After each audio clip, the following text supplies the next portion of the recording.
C-bet, lažybos, lošimo automatai, ruletė, C-bet. Nesaikingas lošimas gali sukelti priklausomybę. Viskas klojosi pagal jūsų tą numatyti. Žiauriai geras fokusas buvo, tikrai labai daug dalykų jų atkirtom, pavyko tikrai, dabar sunku pasakyti, nepažiūrėjus rungtynių, bet manau didžioji dalis pavyko kažkiek dar atidėjom, tas vis tiek stiprias rankas, jų žaidėjom kažkur įsiveršti, kur galėjom biškai parizikuoti ant metimą, bet čia jeigu tik tiek tokių dalykų taisyti turėsim, tai tikrai eisim didesnį žingsnis į priekį ir dabar jau didelį pavėjom.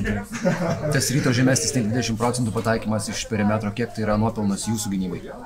Tai žinom, kas pas juos meta, žinom, kas nemeta ir didžiąją dalį rungtynių žaidėm, keitėmės ginamaisiais, neleidom jiem tų lengvų metimų, išsimes, mėgsta jie tas tokias bėga užtvarą ir slipina, kaip pasakyti. Tai išmušėm iš šito jų derinio ir neturėjo tokių paprastų lengvų metimų ir nuo ko galėjom parizikavom. Manau, tikrai gera gynyba, ne tiek, kiek jie neįmetė laisvi, bet tiesiog gerai gynėm. Būdavo rungtynių šiame sezone, kai tas antras unitas eina nuo suolo ir tas žaidimo kreivė kartais krenta, bet šiandien atrodo, bet kas kildavo nuo suolo, duodavo tą postumį, ką galėjo apie tai pasakyti.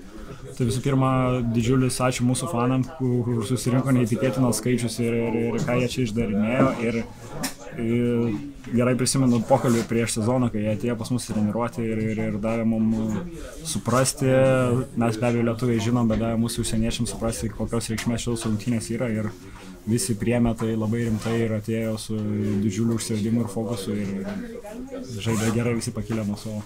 Palyginus su praėjusiu sezonu, šiame sezone tu tampi dar svarbesnis rotacijų žaidėjas, kaip tu pats jautiesi būdamas aikštėje ir gaudamas tą svarbų vaidmenį.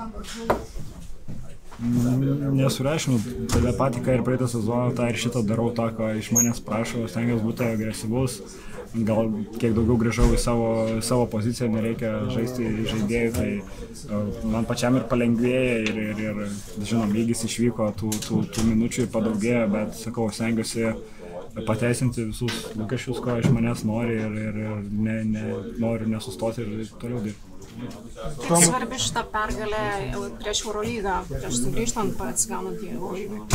Ne tiek gal prieš Eurolygą, bet bendrai šiam sezone sužaidėm turbūt vienas geriausių rungtynių ir parodėm, sakau, koks turi būti mūsų veidas. Kad nelaimėsim puolimų rungtynių, ne Eurolygoje, gal LKL galima prieš kažkurias komandas apmesti, bet žiauriai kentėsim viso sezono metu, tai viskas turi prasidėti nuo to, kaip šiandien pradėjom ir tai toks mūsų veidas turi būti. Kiek skiriasi žaidimas čia ir Džipė, kur praėjusiais metais žaidėte? Tai leido ateiti mūsų keliam tūkstančiam, nežinau, 3000 fanų, tai tuo ir skiriasi, kai pas juos į salę negali ateiti niekas, tai didelis skirtumas.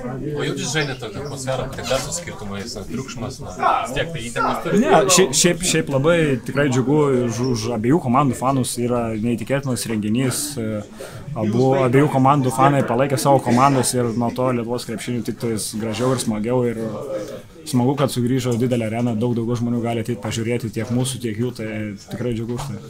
Tomai, pastarosiose dviejose rungtynėse atrodytų kaip toks ir vienas tų emocinių Žalgirio lyderių, po kiekvieną gerą epizodą džiaugitės, švenčiat, atsigalius atsisukat ir kas tai lemia, sakykime, jau tai, kad esate įsipatoginę Žalgirį ir turite geresnę rolę ar kažkokie kiti, sakykime, dalykai, toks fonas emocinis geras iš jūsų pusės? Negalvoju, kad esu įsipatoginęs, nes kiekvienas rungtynės ir treniruotė reikia viską iš naujo įrodinėti, kad gautum tų galimybių ir tiesiog pasijauti kai kuriais momentais užbėgi, pabėgi, užsikrauni kažkokią persvarą ir tiesiog nori kažką dar labiau už komandą, tai daug komandų žaidėjų tai daro, tai manau nesu išskirtinis ir nesu tas, kuris daug emocijų rodo, bet sakau, kartais iššaukia. Kaip Naza blogas, dviem rankom?